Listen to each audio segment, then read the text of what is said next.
Can you explain the depression contention for me, please? Sure, I'd be glad to, Woody. That's a lot to unpack. Let's kind of take those modules. That's okay. It's a good question. First of all, I said something very similar to that in my first book, Currency Wars, in 2000. Came out in 2011. I wrote most of it in 2010. My newest book, which just came out earlier this year, is called The New Great Depression. So I am comfortable describing where we're heading, what we're heading into right now as a new depression. But I said the same thing in 2010, and I can take that entire thread from 2010 to 2021 and beyond and call it a depression. I'll explain why.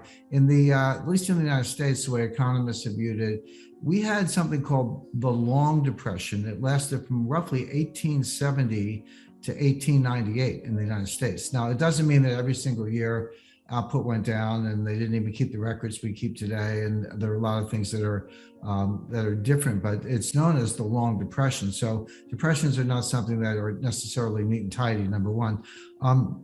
Number two, just to be a little bit technical for a second, a recession is conventionally defined as 2 or more consecutive quarters of declining GDP.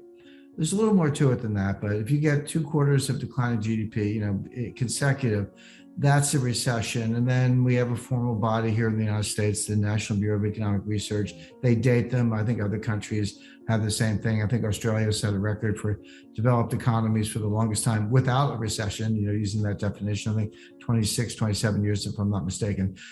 So recessions come and go. And we had one, at least in the United States, but really globally in 2020. The funny thing is, it was the shortest recession ever, start to finish. Now, it was kind of March and April of 2020. They said it was over by the end of April and the economy started to bounce back. And for that matter, January and even February were okay. But because March and April are in 2 different quarters, and because it was so severe, that both quarters had a drop in GDP.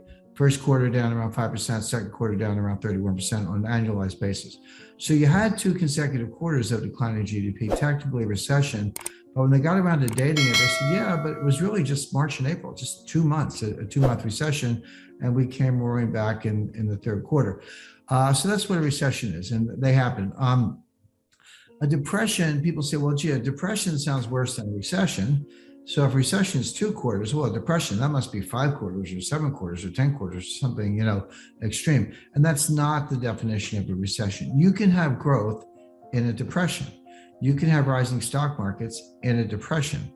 The name depression comes from the fact that you have depressed growth. In other words, the growth that you have is below trend, or it's below potential. So say here's your trend line or your potential line, here's your actual growth. That gap is depressed growth. You could be growing, but you're not growing as strongly as you might or as you had in the past.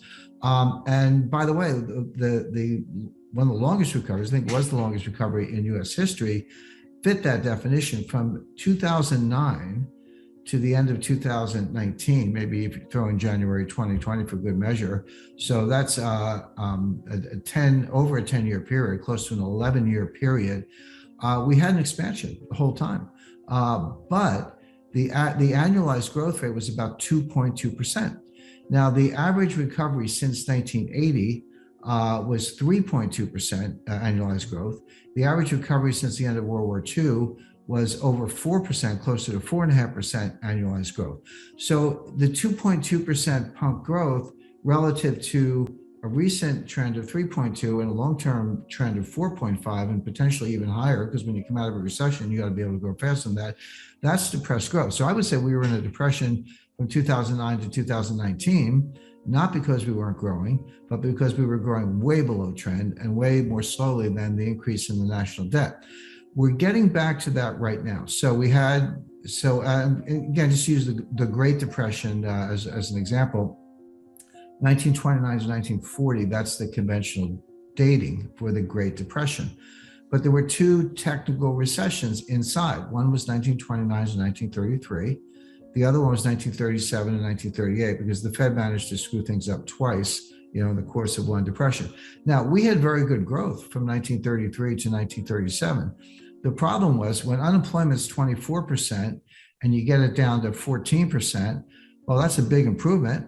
You're creating a lot of jobs, but it's still 14%.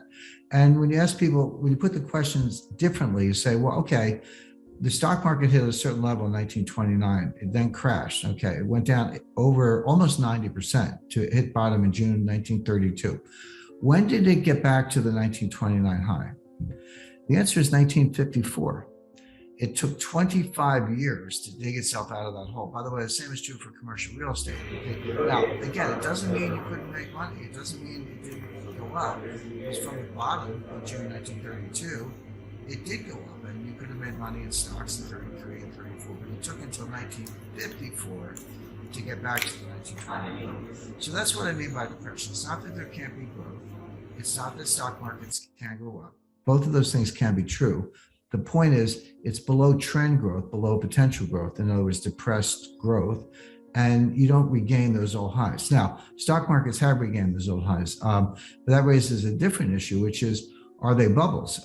Is residential real estate a bubble? Are stocks a bubble? Are crypto a bubble? Well, you'll get two sides to those debates in a heartbeat, and I don't pretend to I don't want to be categorical about the answer. I have my own views, but let's not confuse asset bubbles with strong growth, because the strong growth isn't there. And in the United States, just to put a finer point on it, our best forecasting tool, none of them are perfect, but the best one most consistently is the Federal Reserve Bank of Atlanta has a tool called GDP Now. And they don't say they're forecasting, they say they're nowcasting. And what does that mean? Well, what they do is, the way Wall Street does it, you're in the middle of the quarters, 2 months into a quarter, which we're actually now getting closer to the end of the third quarter. And you have a certain amount of data, but there's some data you don't have. So Wall Street takes the data you've got and they extrapolate or they project the missing data based on correlations and regressions, and then that's their estimate. They're almost always wrong.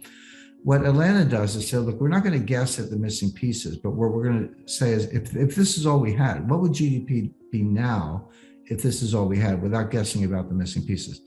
And that's updated, once a week. It's kind of irregular, but pretty frequently. Going back to May of 2021, that was showing annualized growth of 13%.